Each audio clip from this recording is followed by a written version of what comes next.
Greetings, listeners. We're back for the last session today, session 84 on the Science is the New Religion script. And Michael and I have not been meeting for, I think, a couple of weeks, if I'm not mistaken. And there's a lot to cover in this series, and it might be coming to an end. We might revisit it. I don't know in the future. But Michael has labored very hard to produce this script, and it has really opened some doors for all of us, I think, Michael. And we're very appreciative of your research, and looking forward to the next task we have, or a series of tasks, so to speak. And I want to thank everyone for their support. And Michael, welcome. Yeah, welcome, Brett. Hello, dear listeners.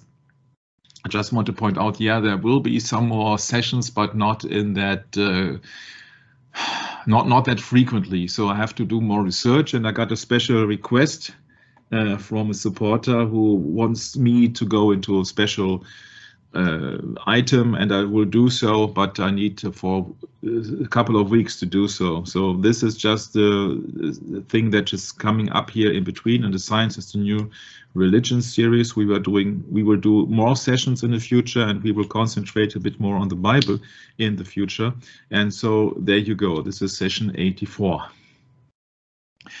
I have named that session Science, senses or senseless. Yeah, you see that here are people gathering. They are submitting their brain to the god of science. Science here depicted with the microscope, which is far more sophisticated than any human senses.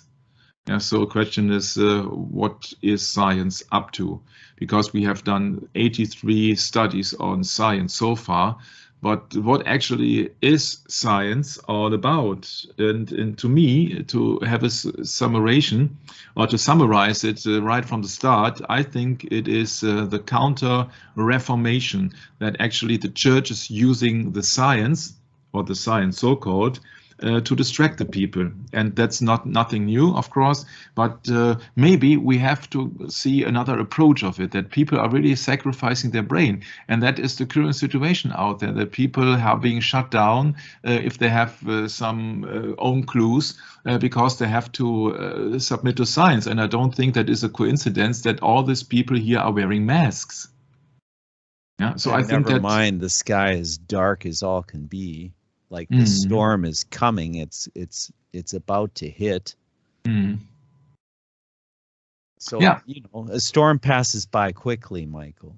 But yeah, there's a lot to be said in this picture, right? That is a current situation we're in. Yes. Yeah, in Germany you have a saying that all good comes from above, but you see that also Satan is the prince of the power of the air, so that does not fit. No? Not all the good things are coming from above. There are evil spirits, and they're having a good time at the moment, I think. So question is, has it something to do with senses? What is a sense? What does make sense, or is it senseless? So sense is the meaning of the etymology. Sense is the meaning of etymology, a faculty of perception, the meaning, import, or interpretation, especially of Holy Scripture. So that makes sense. In Old French, it means one of the 5 senses of the human body, meaning, wit, understanding, or directly from Latin sensus, perception, feeling, undertaking, meaning. Very interesting. So what are the 5 senses? If I look upon Wikipedia, it tells me that a sense is a biological system used by an organism for sensation, the process of gathering information about the world and responding to stimuli. For example, in the human body, the brain receives a signal from the senses, which continuously receive information from the environment, interpret these signals, and causes the body to respond either chemically or physically. Or mentally, I think, or are we brainless people here? Have we also submit our brain to science here, or what? Although traditionally around 5 human senses were known, namely sight, smell, touch, taste, and hearing, it is now recognized that there are many more. Aha, oh, ask psychology break. Yeah, they will come up with so many unconsciousness and egos and all their concepts. Yeah, so this refers to Alina Bradford, The 5 and More Senses on Life Science, which is quite recent, on the 16th of June 2021. Aha, what does that lead us to? The 5 and more senses. Oh, so the 5 and more senses. Touch is the first sense. Sight is the second sense. It's quite obvious what it is. Hearing, of course, smell, smelling, taste. And in addition to the traditional big 5, there is another sense that deals with how your brain understands where your body is in space. Okay, great. Science, huh? This sense is called proprioception. Includes the sense of movement and position of our limbs and muscles. Aha. Additional senses and variations. That's very interesting that Wikipedia, as a general encyclopedia, is quoting here an article of 2021. But I think that is not truth here. That is opinion. Don't know what you think of that, but I think that is opinion here. Everybody can come up with anything, which is just why Alina Bradford is smiling here into the camera and is a life science contributor. It doesn't mean that she has eaten up all the knowledge of the world. And is absolutely right. Maybe it's just their relative standpoint, it's just their opinion. But I find it very strange that Wikipedia on that behalf here is quoting somebody who has just an opinion. Yeah, so that are the 5 senses. So sight, smell, touch, taste, and hearing. And now if I compare that to the very first picture, actually, about that science and that microscope, you see that science provides us with tools who are far more, quote unquote, sophisticated than the human senses or the human body can offer. The question is that if God has created us, which he did, why didn't he give us a microscope? Why didn't he give us a telescope? Huh? I think that because it's not necessary to make it in this world. You see that these are things, then the science tools, if you think about that, maybe dear listeners, the science tools are meant to eradicate the people. So that means that science is much more clever, more intelligent, more meaningful, and more sophisticated than man. Yeah, so that I have a hard time in believing that we really need microscopes and all the things to make it in this world. So these are invented tools that shall make us more or less obsolete, that we are just users, but that our senses are so primitive that we need science to figure everything out. Of course, if you cannot see right, then glasses are very welcome. Yeah, that's not what I meant. What I mean is that science has a much more approach and much more importance today than our general reason, and that our logic and our morals. Yeah, so they are using these tools and they claim there is something that only they can see. Yeah, think of the actual situation out there. There is something that only they can see, which is dangerous, harmful, catastrophic, and all over the place. Yeah, you cannot get it with your senses, which means this is a religion because you have to believe them who are in the possession of these tools. It's the same with other things around. Of course, you cannot see the radio waves, for example, but you know they have to exist, or there is something which exists because you see that the radio is functioning, so that works. But here you have to believe something because science, the big God of science, is demanding that you obey the God of science and that you then believe everything they point out right in your face because you cannot get it with your senses, which have been given to you by God. That's my point. So they come up with all the things that, oh yeah, you cannot prove that there are certain microbes out there because you cannot see them. So you cannot prove that something happened on Mars yesterday because you cannot see so far. Even with a telescope, you can't see so far in detail. So you have to believe all the people who have these specially high skilled and of course very expensive tools. So there is an elite which is controlling your thinking, because you cannot argue against it, because you don't have the tools. They have the tools, and they claim it is so and so and so. Then this is a scientific, more or less, a dictatorship. Okay, this is sense. What does the Bible mean of sense? We know that there are 5 human senses, which we have just learned about. So in Nehemiah, sense has been depicted here. Would you like to read it, Brad? Sure. Nehemiah chapter 8, verse 8 reads, "So they read in the book in the law of God distinctly and gave the sense and caused them to understand the reading." Mm-hmm. This is the only time when sense has been mentioning here in the King James Bible, Brad. Interesting. Yeah, and so this is Hebrews 7:9-2, which means sekel, from intelligence, by implication, success, discretion, knowledge, policy, prudence, sense, understanding, wisdom, wise. I'd say it has been used in a very positive content here. Yeah, so that means that gave the sense in the law of God distinctly and gave the sense and caused them to understand. That means that they have been giving the sense to understand. Yeah, so there are senses, and there is more or less a special sense which enables you to understand the law of God or the book of God, God's message, God's work. There is a special sense. But you see that not many people understand the Holy Scriptures. Not implying that I understand everything perfectly. I'm far from that.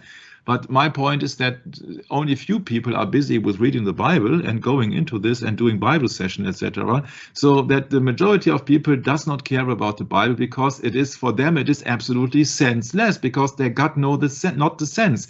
They have not the Holy Spirit. They have no guidance. And so they cannot understand, because it has been depicted here in Nehemiah that only if you have the sense, you can understand the reading. That's very interesting, Michael. It's like what I was explaining to a young work companion of mine recently is, if you don't understand something, how can you believe it? Mm-hmm.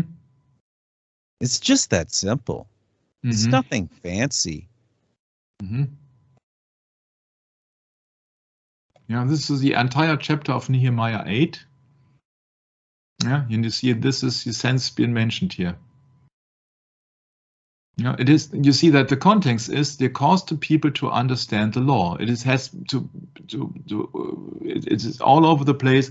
It has to do about understanding the law, understanding God's words. That's right. So that's it. Yeah, so that just gave the sense. So you have to have the sense. Otherwise, the Bible, the scripture for you, is absolutely senseless, pointless. If you have not the sense to read that, and it's nothing to do with your eyes or with your speech or what else, if you don't see any sense in doing so, you don't have the sense to understand it. So that we have to pray that everybody who is dear to you, dear listeners, will receive the sense in understanding God's word. That would also mean that that is also one of the reasons why not the majority of people is listening to Bible studies, but on something, entertainment, distraction on the telephone. Yeah, because that is much more to their senses or to their taste. Yeah, but here sense has something to do with wisdom and something to do with understanding and knowledge. Yeah, you know that science also is a term for knowledge. Yeah, so sense in a way of understanding scriptures. So you don't have only 5 senses. There must be something more to it. There must be a sense in you, if you are a real reborn Christian, to understand the reading, to understand the scriptures, meaning that God gave you a special sense to understand. And that is in my humble opinion, that is the comforter, which will lead you in all truth. That is the Holy Spirit. It is not in your possession, but it has been given to you as an assistant. And so if you use that sense in understanding the scriptures, you are using the Holy Spirit. You are, or in other terms, the Holy Spirit is guiding you.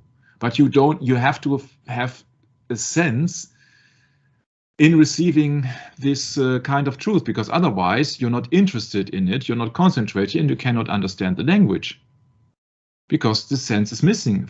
For these people, for the majority of people on the broad way which leaded to destruction, it's absolutely senseless. Because they don't have the sense. Okay, let's move on. Yeah, sense, what I have pictured here in the where are you? Yeah, what here? This is just about physical things, yeah? This is just about physical things. It is sight, smell, touch, taste, and hearing. Where is the brain? Where is something of spiritual things here? You don't see it. It's just the 5 human senses. You see, they only are being busy with the physical things in your body. You are your brainless piece of material. That's it. And this is, if you like to say so, this is materialism, or this is just that you have to be seen as not a spiritual being, but just as a production machine. Yeah, something not a life form, but just some life form, but it's not as a divine being, not as a spiritual being. Yeah, you're just a functioning. What else? Yeah? But for me, it is fundamental that we really understand that it's not the signal collection and transduction which has been here depicted by a brain in processing, in understanding and learning, but this is not part of the so-called 5 senses.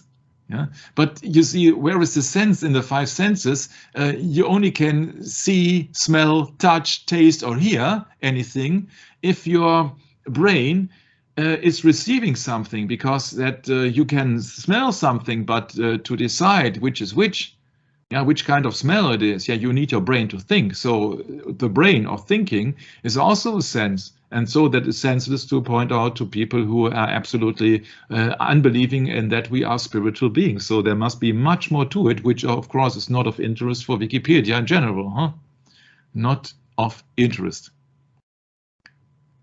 So there are sensory cells, and you're free to go that path on sensory organs. But in my humble opinion, it is a very, very, very, very complicated matter.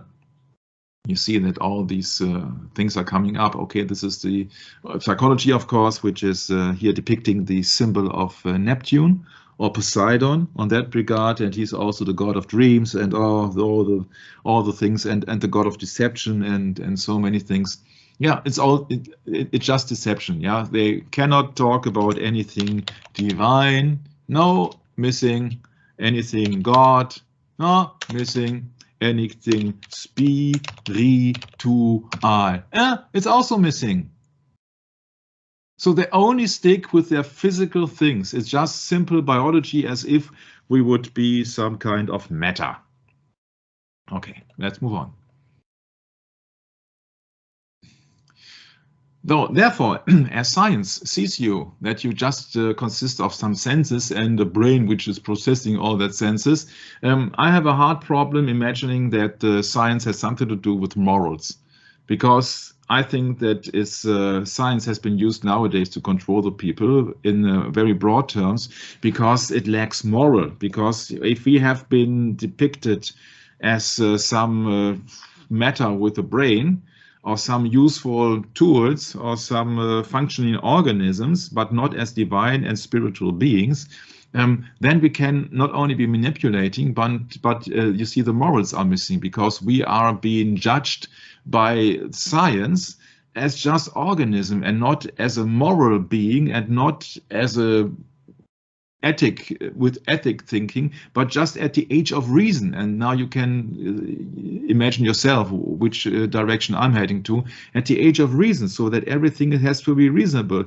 It does not matter what kind of a divine being you are. You have just to function in a society. It is just your function in a society, which is then the value of it all. And the age of reason says that, it has been reasonable. Every decision has to be reasonable. It's nothing to do with your individual situation, but it is about society. It is about that what your support is and what your function is in a society. So that is more or less the death and the killing of the individual.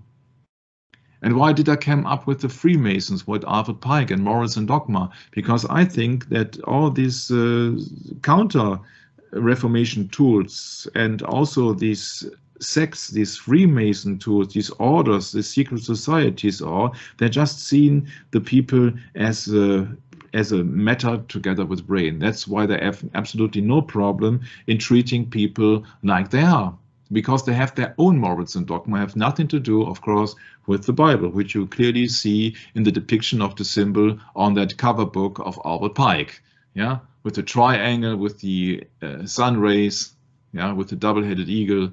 Yeah, order ab chaos means order out of chaos, and what else is it but chaos in the world at the moment? Yeah. But these people depict themselves as wise. In The Secret Destiny of America, Manly P. Hall, as a high-ranking Freemason, is quoting, "There is a legend that in the lost Atlantis stood a great university in which originated most of the arts and sciences of the present race. The university was in the form of an immense pyramid with many galleries and corridors, and on the top was an observatory for the study of the stars." And maybe then you have the clue where the origin of your backside of the dollar bill has come from. That's most likely to do with these ancient cults. It has nothing to do that you will come up frequently and will see frequently pyramids in the United States, or do you, Brad? Yeah. What about it? Yeah. Do you think that the pyramid is a symbol for the United States? No. Do you come across so many pyramids when you are on a traveling across the countryside? Well, that's true. It has to do with, of course, the hierarchy, I believe. Yeah, on the one hand, and on the other hand, you see that if you here have the Novus Ordo Seclorum, Annuit Coptis, it's just coming from Roman history, and so it has something to do with Rome. It has something to do with the old Roman Empire, and one of the first pyramid mentioning was the legend of Atlantis, which would depict a pre-Adamite creation. So there was a creation before Adam and Eve. Yeah, so the great demiurge and blah blah blah. What the Freemasonry is telling you, they cannot prove anything, but people believe in science and the occult, and so the all-seeing eye, which is of course the one-eye God, the incomplete God, which is always a depiction of Satan watching you, because he can watch you because he's a spirit, and he's on top of the pyramid. Of course, there Brad's point is very valid when he says this is a pyramidical hierarchy, which has also been very known in Freemasonry, and we know that the American United States have been founded on the base of Freemasonry, with George Washington, for example. Oh, you see religious freedom, Michael. Yeah, you see here the Roman numerals of the foundation of the United States in 1776, MDCCLXXB1. Yeah, and so you see there the cookie crumbles. Yeah, even they tell you. That was the same year that the Illuminati started up, wasn't it? Adam Weishaupt's Illuminati. Yeah, at the age of 24, a Roman Catholic professor at the age of 24. Right, May 1st, 1776. Yeah. Yeah, 1776. Yeah, my point is that you really see here that there was an Atlantis, there was a great university, which has been told to the Freemasonry stuff, that there was a great university in the form of the pyramid, yeah, which means that the pyramid also stands for the enlightened ones, because they are on the top of the pyramid. You see the all-seeing eye there. You don't want to be on the bottom, you want to be on the top. Yeah, that's it. Yeah, so the university means that there were the educated people of Atlantis, which never existed. Yeah, nowadays people believe that only if they have a degree somebody has a degree on the university, he's so smart and he's so wise and he can explain you all the secrets in the universe. Yeah, you better believe that it's not the case. Yeah. Also, Manly P. Hall, a 33-degree Freemason, which is more or less an honorary title, according to that video, confessed that successful magicians were aided by demonic entities in his book, The Secret Teaching of All Ages. Let me tell you that if you have seen the complete 83 sessions so far, it is so that nobody can invent something or can come up with an idea unless he's got the support of a spirit, because you need inspiration for that. And so that if you make many inventions, also inventions which can shatter the world and go and drive people into believing some fairy tales like Einstein and Georges Lemaitre, you see that all these people were then being inspired by evil spirits, of course, because that is not the truth. Yeah, Jesus Christ is the truth, and Satan is the lie, or the anti-truth, or what else you would like to depict, or the opposite of truth, which is the lie. So if they come up with a dogma, if they come up with an idea, if they come up with an invention, which is a lie in itself, yeah, then they were introduced and guided by evil spirits. Say, Michael, I have an interesting quote here from the book, Code Word Babylon, Danger in the Vatican, chapter 18, which is titled Jesuit Secret Service, the Confessional or the All-Seeing Eye of Rome. And it says about the all-seeing eye here, I can read this quick if you'd like. The all-seeing eye is one of the universal symbols of Freemasonry and of the Jesuits. It owes its origin to the eye of Osiris, or the eye of Hathor, also regarded as a symbol of the eye of Lucifer in occult circles. Rabbi Marvin Aneltman, excuse me, I probably pronounced that wrong, in his book To Eliminate the Opiate states, quote, the all-seeing eye having been associated in pagan rites, that's R-I-T-E-S, also is a symbol of enlightenment because of its association with sun worship. The sun illuminates, unquote. This intensely occult symbol is depicted on some very interesting places, such as Egyptian pyramids, the crests and logos of major corporation, Masonic lodges, Mormon temples, and in satanic books. It can be found, interestingly enough, in many Catholic churches, not least St. Peter's Basilica and other important Catholic cathedrals. Another very interesting place where it can be found is on the back of your American dollar bill. Bam. But there's far more to the all-seeing eye than mere occult symbolism. It is a figura of the intelligence gathering facilities of the most powerful organization on earth, the Jesuit headquarters at Rome. Jesuit Superior General Michelangelo Tamburini, during a private meeting in 1720 with the Duke of Brissac, vaunted, quote, see my grace from this room,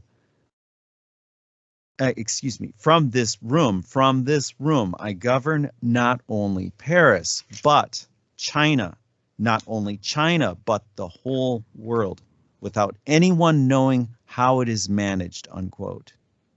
You see, these men rule not just their order, but much more besides from their court at Rome. And I'm going to just leave it at that.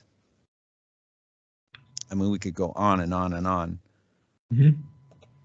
If you'd like, I can, but I could finish this, but I think we can.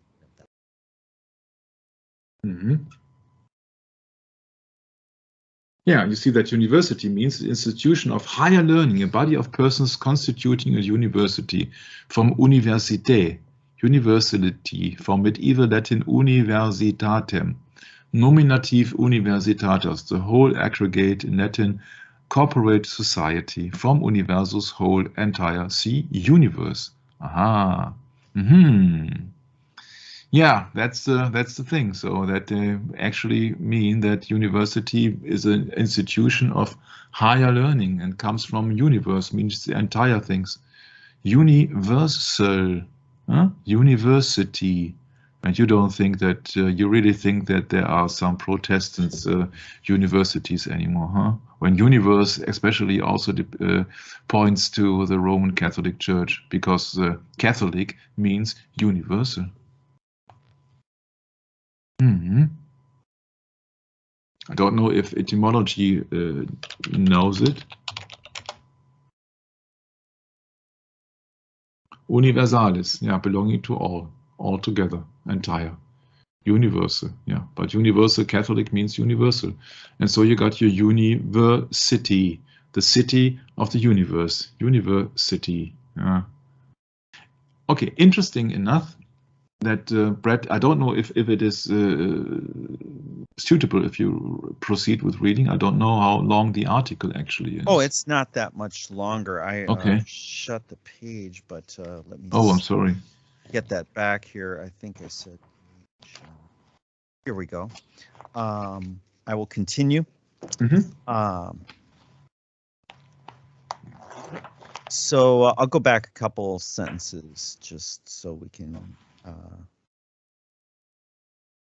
without anyone knowing how it is managed, you know, that quote, you see these men rule not just their order, but much more besides from their court at Rome. It behooves us, therefore, to know exactly how it is the general is able to achieve this feat, and by what means he governs, quote, the whole world, unquote, without anyone knowing how it is done. It was Sun Tzu who wrote, quote, the general sees all, hears all, does all, and yet in appearance is not involved with anything, unquote. This is the hallmark of the Jesuit general, quote, from this chamber in Rome, unquote, writes Wiley. This is James Aiken Wiley, I believe. Quote, the eye of the general surveys the world. It is farthest, to its farthest bounds. There is nothing done in it which he does not see. There is nothing spoken in it which he does not hear. To the general of the Jesuits, the world lies, quote, naked and open. He sees by 1,000 eyes, he hears by 1,000 ears, and when he has a behest to execute, he can select the fittest agent from the innumerable host, all of whom are ready to do his bidding, unquote. The historian Rene Philip Miller, in his book, The Power and Secret of the Jesuits, confirms that the Jesuit order, quote, is serviced by a most active system of written reports that unites all the various colonies of the Brotherhood of the Jesuits with their headquarters in Rome, unquote. Each Jesuit is required to report to his local superior, and in turn, each superior gives a weekly detailed report to the provincial, who in turn gives a monthly summary report to the Jesuit general in Rome. Superiors are further required to report serious information to the general immediately. And then it goes on with the auricular confession. But I do recommend people get this book, and there's probably a PDF, or no, I think you can actually buy the book directly from P.D. Stewart, if I'm not mistaken, on his website.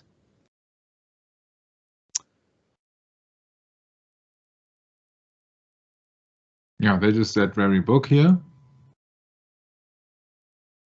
Yeah, luxverbi.org, I think. Yeah, that's the book that Brett was quoting from, but we have also read together with Jörg, I think it was 3 years ago or so.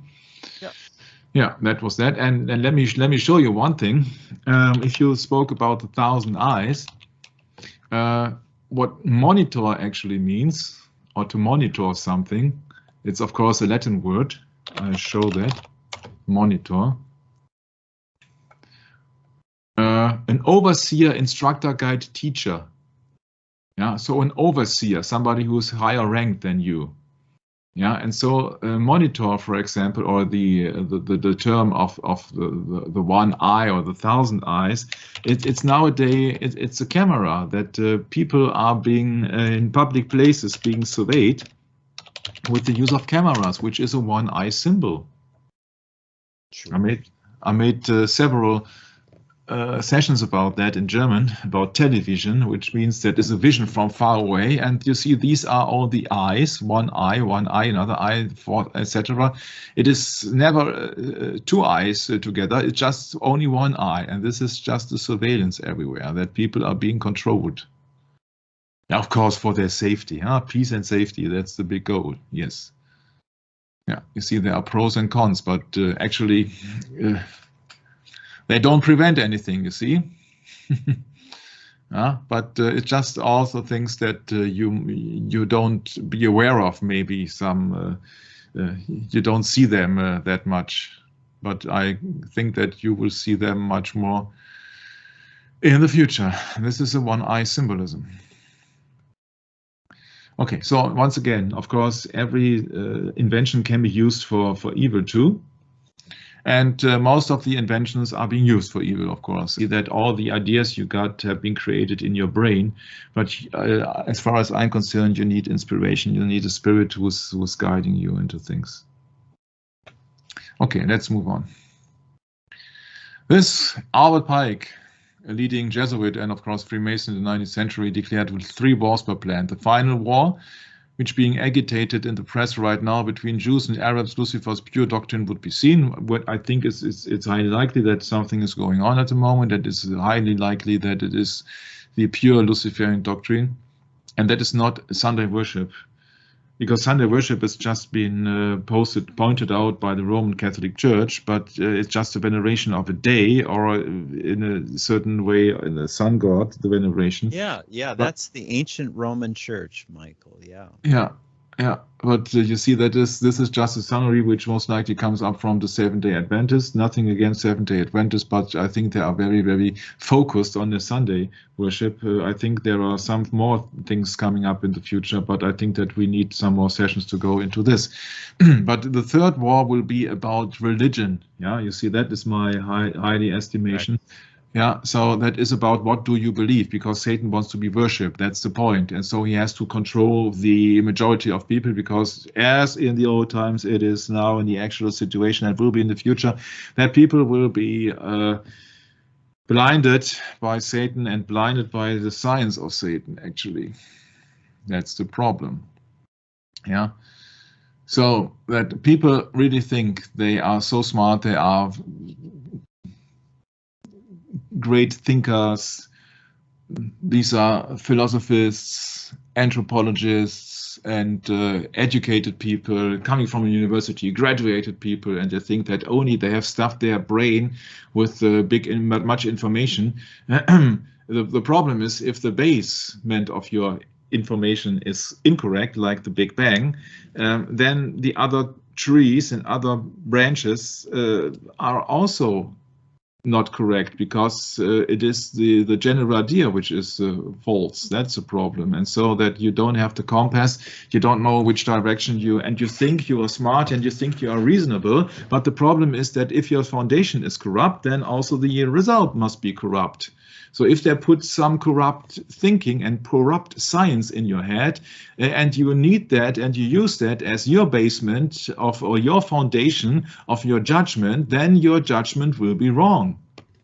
And also the judgment will harm others instead of helping others.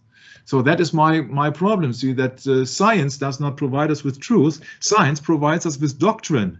Yeah, and doctrine without moral, without thinking of people as as a higher being, or without people thinking that there is no God, and so that this must crash, of course. Werner von Braun, the famous NASA chief of staff or developer of the so-called Saturn V rocket, he says, and this is a quote I cannot back up at the moment, but let's take it as granted. He says, science does not have a moral dimension. It is like a knife. If you give it to a surgeon or a murderer, each will use it differently. Yeah, so science for itself, according to the opinion, not an absolute truth, but the opinion of Werner von Braun, has no moral dimension. So it is just information. It is what the people are doing with that information. So it heavily relies on the people who are using that science, that information, in what kind of doctrine they are to use that kind of information. Do they want to help mankind, or do they want to harm mankind? Do they want to do good things like God, or do they want to do evil things like Satan? And I think that the answer is quite obvious. I think that is quite obvious. Yeah. So for me, science is not immoral. Science is real knowledge, but you cannot have real knowledge if you don't believe in God, because your foundation is corrupt. And therefore you will make wrong decisions on your path, on your life path.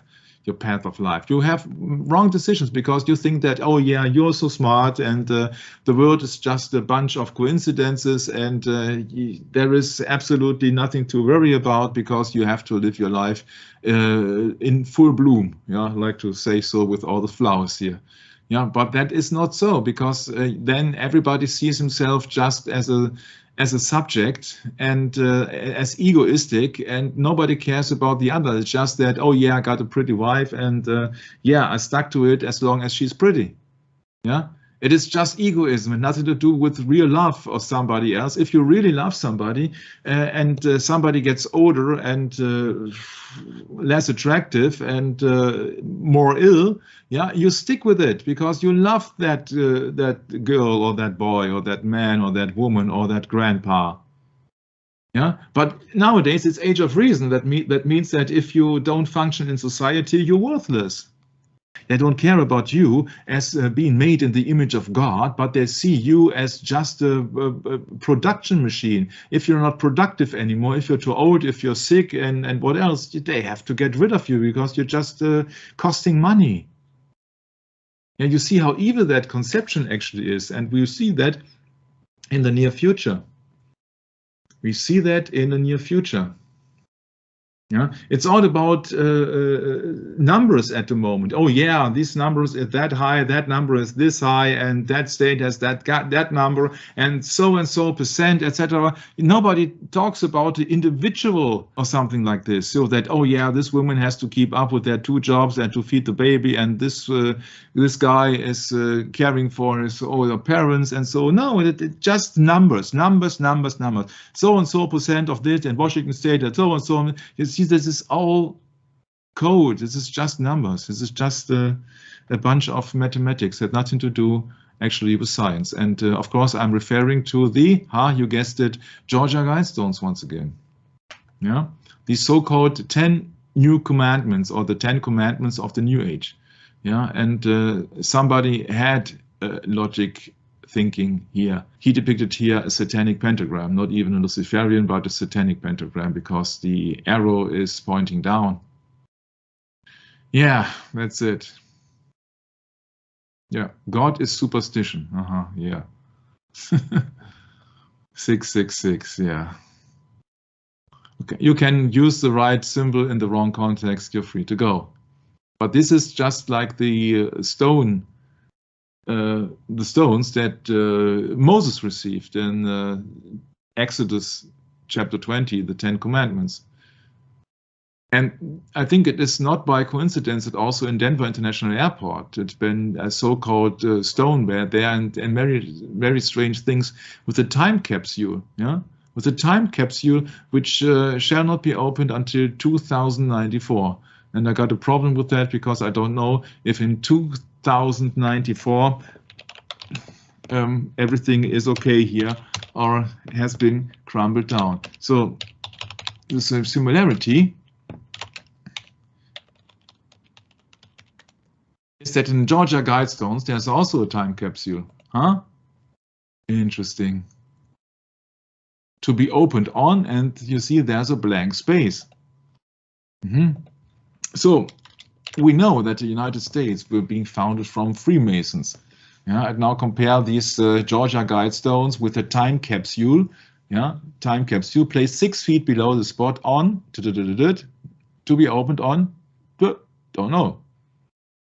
Yeah. A small group of Americans who seek the age of reason. Has nothing to do with love, huh? It's the age of reason.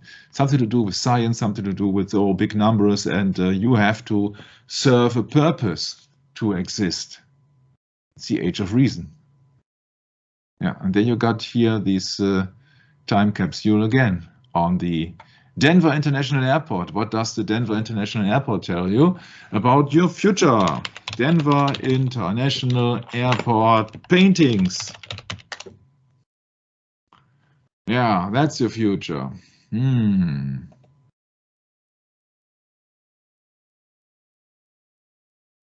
That's your future, all together in peace. But the problem is that not all these pictures are very pleasant. Yeah, look at this picture here with somebody with a, what shall it be here, Kalashnikov or so, a weapon, and a sword, which looks more or less like a Arabian sword. Yeah, and dressed with a gas mask. And mourning women about their children. So does that depict that there will be death for children for some unknown reason? Has to do something with the gas, maybe, because he's wearing a gas mask. Oh yes, I'm only guessing. I'm not telling out the absolute truth. I'm not God. I just keep my. Yeah, this is predictive programming as well as the future doesn't look very bright, doesn't it? Yeah. Does not look very bright. Now look at the faces of the children. Yeah, this looks like a coffin here. Yeah.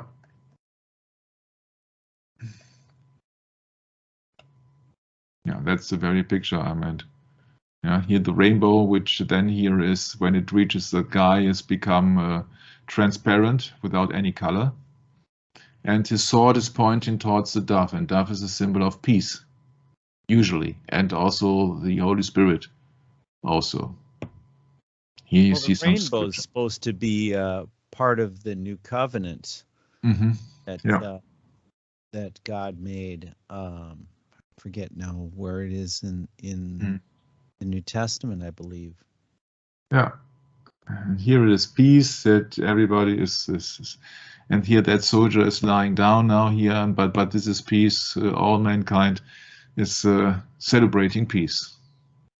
And what is this? Here are these swords also, so they fight maybe for peace. I don't know, but I don't want to go that route. I just want to point out that these 10 new commandments, the age of reason is against this, is the absolute opposite of the love of God, because God says to be fruitful and multiply, and the first commandment of the Georgia Guidestones depict that there is a limit, yeah, where you may not multiply anymore, yeah, under 500 million. That means 93% has to go. I'm relying here on the very first episode of Science is the New Religion, to see that science itself is absolutely code. It's just a bunch of numbers, and usually people fall for the foundations, and the foundations are almost always corrupt. Okay, Michael, it's Genesis chapter 9, verses 12 and 13. And God said, "This is a token of the covenant which I make between me and you, every living creature that is with you for perpetual generations. I do set my bow in the cloud, and it shall be for a token of a covenant between me and the earth." So, of course, we see the rainbow being used all the time today. And, you know, it's gotten a bad rap, hasn't it? Was it Genesis 10? 9 verses 12. I think 12 and 13. Yeah. Yeah.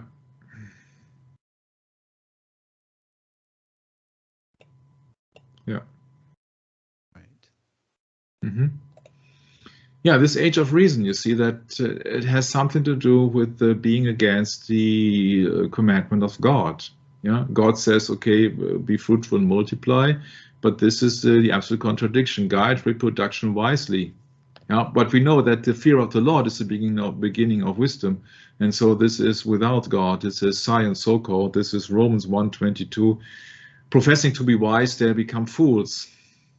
Yeah, and one new language. You see that that is total contradiction, because in Babel, when the Lord confuses the tongues of the people because they wanted to unite and they wanted to reach the top and they wanted to reach the sky, then he confused their language. And now it is the totally contradiction to the Bible, where the Bible speaks of go in all the directions and be fruitful and multiply. It is here that we have to be controlled, we have to be limited, we have to be controlled, and we have to have one living language. Unite humanity with a living new language. So with one living new language. You know, Michael, why is it that this monument still stands? Is it because the people are that apathetic in this nation, where they can just let this stuff go? Oh yeah, that's someone else's, not mine. I don't need to touch it. I mean, really, you know, this is a spit in the face to America.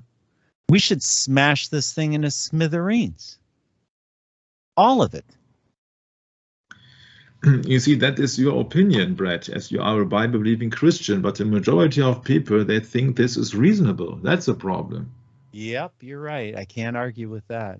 That's actually the problem. So the majority thinks that they were on the moon. The majority thinks that the Big Bang happened. The majority thinks you're right. that Einstein is correct. The majority thinks that this is reasonable, etc. That is a problem. And so-called democracy means the ruling of, not the ruling of the people who are religious or so. It just means that it's a ruling that people have the same. Rule. Yeah.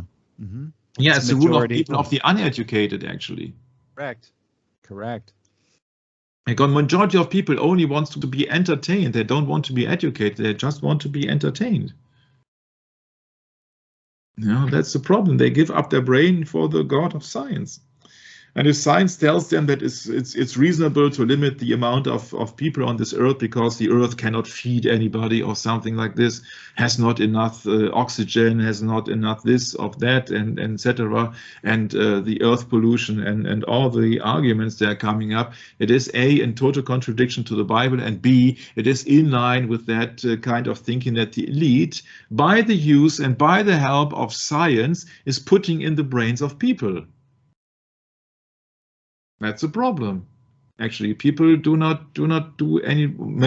do not do research, and they are not interested in truth. They are just interested in what's best for them, to their best benefits. There are people here on this earth, they are calling professional murderers or elite soldiers. They are being paid to kill people. Yeah, mercenaries, Michael. Yeah, mercenaries and all that stuff, assassins, etc.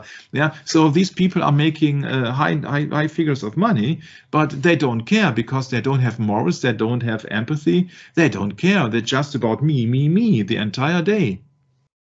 And somebody else is having that advantage and saying, okay, you please kill that president, you please do this, and then you get your reward. It's like the 30 coins of silver in the Bible with the Judas Iscariot. Oh, I'm glad you just brought that up, because I wanted to bring that up about the cover for Morals and Dogma, because I might be mistaken, but it looks to me like there's 30 stars under the wings of that two-headed eagle.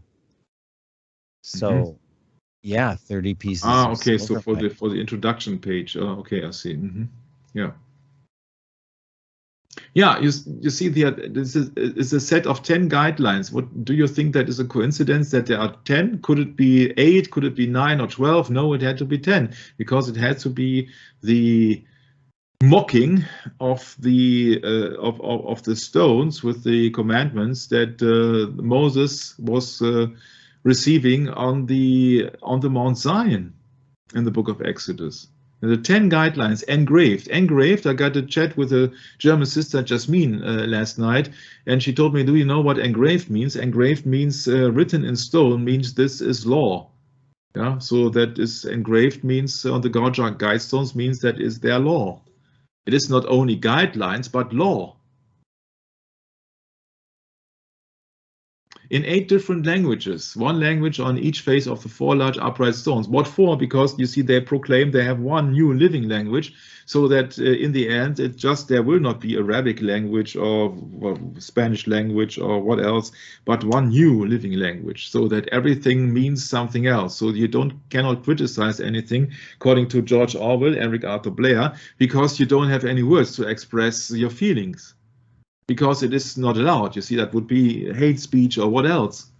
Yeah, that's the problem. You cannot criticize anybody if you are not allowed to speak, and if you don't have any words for that, then you really have a hard time. You can only do thumbs down or what, I don't know. So this is all against the Bible, actually. Now, these are the languages. And now I got one very strange thing. This is just Wikipedia here about the Georgia Guidestones. I have just one interesting things, because the last one is be not cancer on the earth. So that means be not of illness. Yeah, be productive and be not a cancer on the earth. So you have to be productive.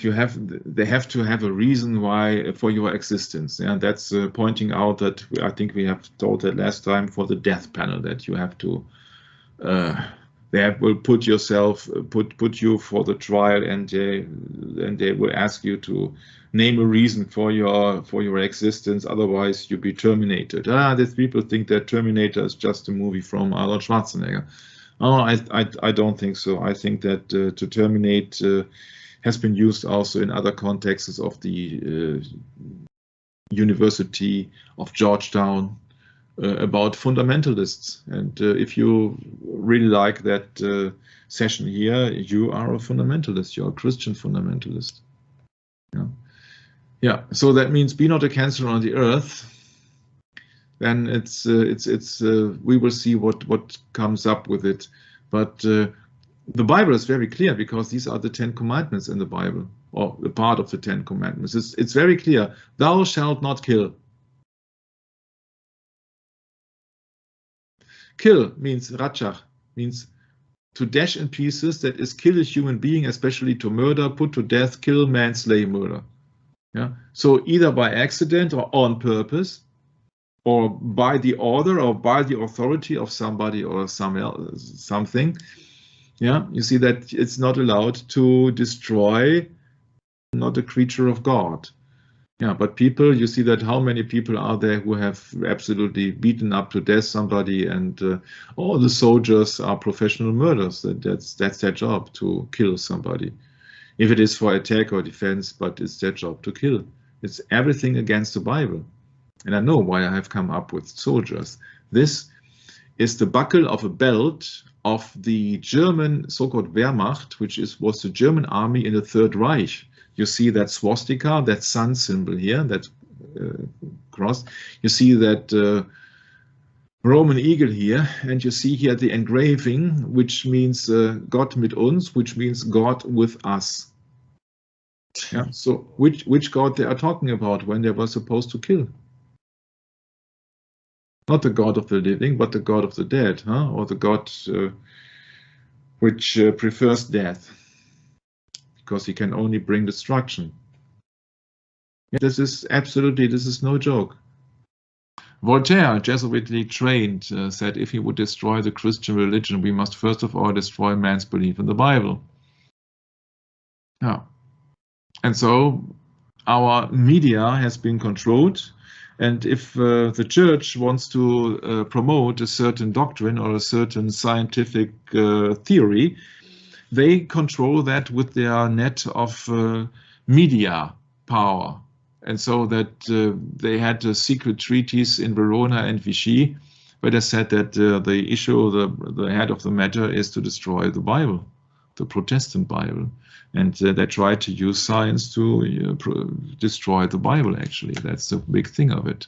So the liberty of press is the most powerful means used by the pretended supporters of the right of nations to the detriment of those of princes. The high contracting parties promise reciprocally to adopt all proper measures to suppress it. All proper measures to suppress it. Not only in their own states, but also in the rest of Europe. So valuable and correct information has to be destroyed. Yeah? And people are so ignorant, and we know that ignorance is not a bliss.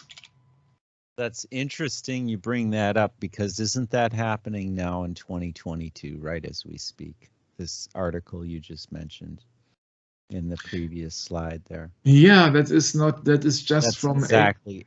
As it cannot be doubted, excuse me, it cannot be doubted that the liberty of the press is the most powerful means used by the pretended supporters of the rights of nations, the pretended supporters of the rights of nations, to determine those princes, the high contracting parties promise reciprocally to adopt their measures to suppress it. Ah, geez. Not only in their own states, but in the rest of Europe. So yeah, Michael, it all comes back to Europe. That's what we in America really need to know this. It really does. Yeah, it's a secret treaty. You're not supposed to know about it, dear listener. Sure, but if you speak about America, USA in particular, then there is another quote also of the famous New York journalist. Oh, what's the name now? Oh, sure. That journalist, John Swinton, a Scottish-American journalist, the chief editorial writer of the New York Times during the decade of the 1860s, is the chief editorialist of the New York Sun, etc., etc. And he has made a speech there. Before he left the Sun in 1883 to launch a newspaper of his own, he delivered at a press dinner the speech he is most famous for today. Quote, "There is no such a thing in America as an independent press unless it is out in country towns. You are all slaves. You know it, and I know it. There is not one of you who dares to express an honest opinion. If you expressed it, you would know beforehand that it would never appear in print. I am paid $150 for keeping honest opinions out of the paper I am connected with. Others of you are paid similar salaries for doing similar things. If I should allow honest opinions to be printed in one issue of my paper, I would be like Othello for 24 hours. My occupation would be gone. The man who would be so foolish as to write honest opinions would be out on the street hunting for another job. The business of a New York journalist is to distort the truth, to lie outright, to pervert, to vilify, to fawn at the feet of mammon, and to sell his country and his race for his daily bread, or for what is about the same, his salary. You know this, and I know it, and what foolery to be toasted and quote-unquote independent press. We are the tools and vessels of rich men behind the scenes. We are jumping jacks. They pull the strings and we dance. Our time, our talents, our life, our possibilities, all are the property of other men. We are intellectual prostitutes," unquote. Speaking of science, what does that tell you? If you have a science magazine or have your highly ambitious theory or a study or something, or a Nobel Prize, there's nobody who can absolutely criticize that, because everything in the media is being controlled. You have to read between the lines, therefore, and to compare things and sources to have a rightful meaning, to have established, or to be able to establish your proper opinion about something. For example, here on that Georgia Guidestone, it's been depicted that around the edges of the square are written translations to 4 ancient languages, 1 per edge. Starting from the top and proceeding clockwise, there are Babylonian, Classical Greek, Sanskrit, and Ancient Egyptian. Why is that when they are promoting a new living language?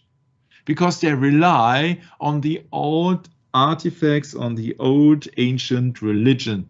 that they don't have to obey God. And they're setting up 10 new guidelines, so-called guidelines, which absolutely, because they are engraved in stone, are their laws at the age of reason. And it's no coincidence that it has been containing Babylonian, because that is the root of Babel, with the Tower of Babel, when they try to be like God and they try to not to obey the commandments, but they decide on themselves to have one new living language. So it has all been started, and it is all the same thing like in the ancient times. It's the new world order is the old world order. It's just the beginning of Satan worship all over the place.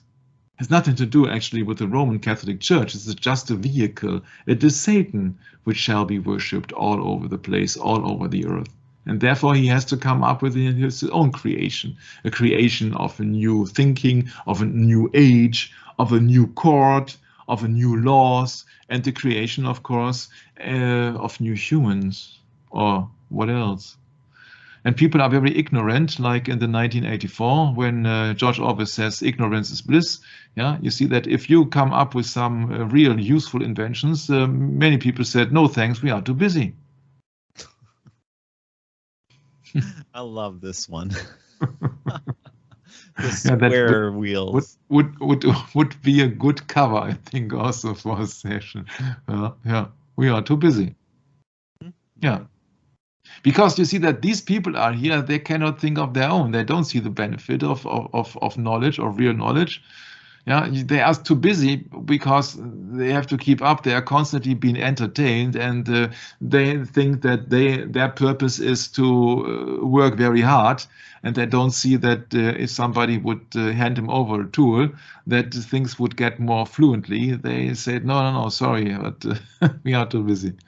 Yeah, this is ignorance. Ignorance is bliss nowadays. You see that, don't just follow the guidelines of the government, don't think for yourself. Yeah. Yeah, and in contradiction, to sum it up, this is the biblical perspective, because I said that also in science I want to go into the biblical perspective. We know that all these foundations of science nowadays are fraudulent. We know that the Big Bang is a fake. We know that Einstein is a fake. We know that the heliocentric solar system, sun system, is a fake. We know that evolution is a fake. Yeah, but you cannot criticize this because the media is controlled. So nobody hears you. You have to do it. You have to do the research on your own. You have to download each session before it will be deleted. That's my advice for you. And therefore, the contradiction is that there is proof in this world, but of course, it has not been published by the big media corporations. If you go down the path of Ron Wyatt, which I admire very much, because he seems to me like a down-to-earth guy, which made very much inventions, or discoveries, actually, not inventions, sorry, but discoveries here. He discovered the Mount Sinai. He discovered Noah's Ark and many other artifacts. And this is a real deal, the real McCoy. Yeah, not this Albert Einstein, which so-called theories do more harm than anything else. Yeah, and so in this discovery of the Mount Sinai, I think we close the session down, and that we absolutely know that science nowadays, because of the control of the media, is being used to promote their doctrines, to indicate and also to put in the doctrine into mankind that they have to fear for their lives. It's me or you. It's not together that you shall love your neighbor, as in the Bible been depicted by Jesus Christ, but it is just for your egoistic thing, yet either you survive or your neighbor will survive. Because if it goes down to the number of 500 million, then it's you against the others. Yeah, everybody would like to survive, and so the majority of people, they would fight for their life because they are just simply afraid, because they don't have Jesus Christ, they don't have any trust in the God. They are just trusting the doctrine of the scientist, and so that science, in my humble opinion, is a religion, and a very dangerous religion, because it only consists of numbers and so-called facts, or facts so-called, and many errors in it. And so this is not the truth. This is a doctrine. So I would like to close it down. Next time we can go into Ron Wyatt extensively, if you would like to do me so. And this is Exodus chapter 19. And yeah, maybe that Brett is up to read it for us. Sure. In the 3rd month, when the children of Israel were gone forth out of the land of Egypt, the same day came they into the wilderness of Sinai. For they were departed from Rephidim, and were come to the desert of Sinai, and had pitched in the wilderness. And there Israel camped before the mount. And Moses went up to God, and the Lord called unto him out of the mountain, saying, Thus shalt thou say to the house of Jacob, and tell the children of Israel, Ye have seen what I did unto the Egyptians, and how I bare you on eagle's wings, and brought you unto myself. Now therefore, if ye will obey my voice indeed, and keep my covenant, when ye shall be a peculiar treasure unto me above all people, for all the earth is mine, and ye shall be unto me a kingdom of priests and an holy nation. And these are the words which thou shalt speak unto the children of Israel. And Moses came and called for the elders of the people, and laid before all their faces these words which the Lord commanded him. And all the people answered together and said, All that the Lord hath spoken, we will do.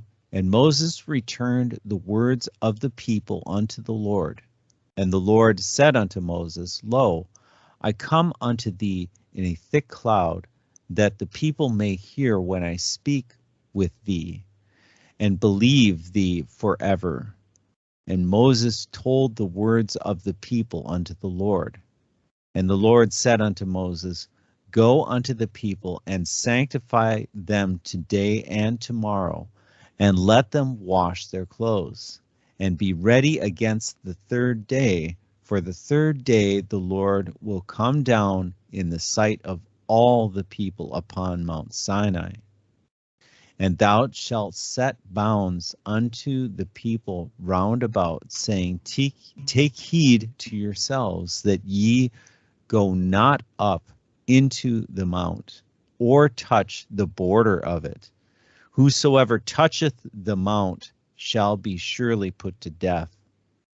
There shall not an hand touch it, but he shall surely be stoned or shot through, whether it be a beast or man.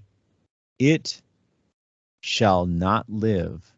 When the trumpet soundeth long, they shall come up to the mount. And Moses went down from the mount unto the people, and sanctified the people, and they washed their clothes. And he said unto the people, Be ready against the 3rd day, come not at your wives. And it came to pass on the 3rd day in the morning, that there were thunders and lightnings, and a thick cloud upon the mount, and the voice of the trumpet exceedingly loud, so that all the people that was in the camp trembled. And Moses brought forth the people out of the camp to meet with God, and they stood at the nether part of the mount. And Mount Sinai was altogether on a smoke, because the Lord descended upon it in fire, and the smoke thereof ascended as the smoke of a furnace. The whole mount quaked greatly, and when the voice of the trumpet sounded long, and waxed louder and louder, Moses spake, and God answered him by a voice. And the Lord came down upon Mount Sinai, the top of the mount, and the Lord called Moses up to the top of the mount, and Moses went up. And the Lord said unto Moses, Go down, charge the people, lest they break through unto the Lord to gaze, and many of them perish. And let the priests also, which come near to the Lord, sanctify themselves, lest the Lord break forth upon them. And Moses said unto the Lord, the people cannot come up to Mount Sinai, for thou chargest us, saying, set bounds about the mount and sanctify it. And the Lord said unto him, away, get thee down, and thou shalt come up, thou and Aaron with thee, but let not the priests and the people break through to come up unto the Lord, lest he break forth upon them. So Moses went down unto the people and spake unto them. Could have done chapter 20, because you see that, of course, that chapter 20 is then the speech of God when he was ordaining the 10 commandments. Maybe in this next episode we can go into this. That's great, Michael. Yeah, but you see that I was just pointing out the Ron Wyatt of the real Mount Sinai with the Jabal al-Lawz. Although many, of course, renowned historians, they say that this is absolutely incorrect. What else shall they say if they are hiding that?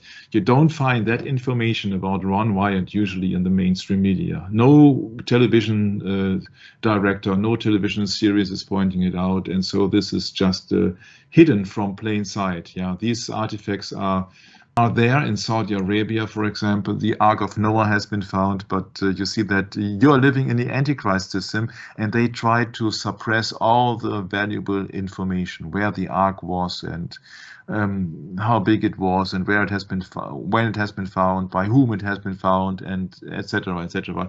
There are very few videos about real Christian things, and that really tells a lot when you go down that path, that you really have to look for the truth. They won't show it to you. You really have to look for the truth, but you have to start somewhere, and I can only advise you to start with the Bible, because the Bible not only is the Holy Scripture and the Word of God, but it actually is the historical book. It is a history book. And with that precious and lovely sight, I'd like to close it down and hand it over to my beloved brother Brett. Thanks for having me once again, and I'm looking forward to the next session. Maranatha. Thank you, Michael. I think we all are, and we'll catch up with you then. God bless. Maranatha.